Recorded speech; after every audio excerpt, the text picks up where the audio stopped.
எப்படி நீ இல்லாம இருக்க முடியல, நானும் பொத்துன்னு உள்ள வந்து தூக்கிட்டேன்.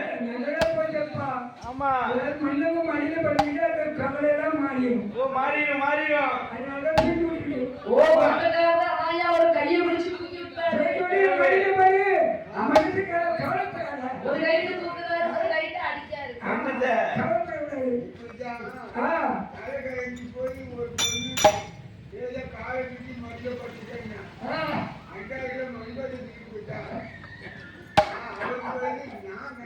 நான் எதுக்கு அடிச்சேன்னா கையை பிடிச்சி தூக்கிட்டு ஏன் அந்த கிணத்துல போய் விழுந்தேன்னு சொல்லி அடிச்சேன். ஏன்னா அந்த கிணத்துல தண்ணி இருக்கு, தண்ணி இல்லாத கிணத்துல போய் விழ வேண்டியது என்னன்னு மேல தூக்கி போட்டு கொண்டுட்டேன். ஆமா விழுதே விழுதே தண்ணி இல்லாத கிணத்துல விழு அப்படின்னு. அண்ணா ஏ அண்ணா உங்களுக்கு மனைவியாகவே வாழணுமா? மனைவி என்ற பட்டம் எப்படியாவது என்ன செய்ய போறோம் தெரியுமா?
பிடிக்குமா?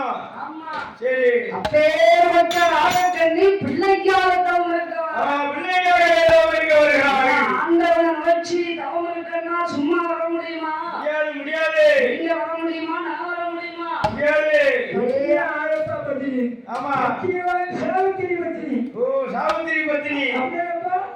என் புருஷனுடைய யாரும் அப்படியே ஆயிரம் கூட யாரையும் கொண்டு போறாங்க கைலாசம். சரி எல்லாரும் கொண்டு போக போய் ஆமா என் புருஷன் நீ வர கொடுத்திய.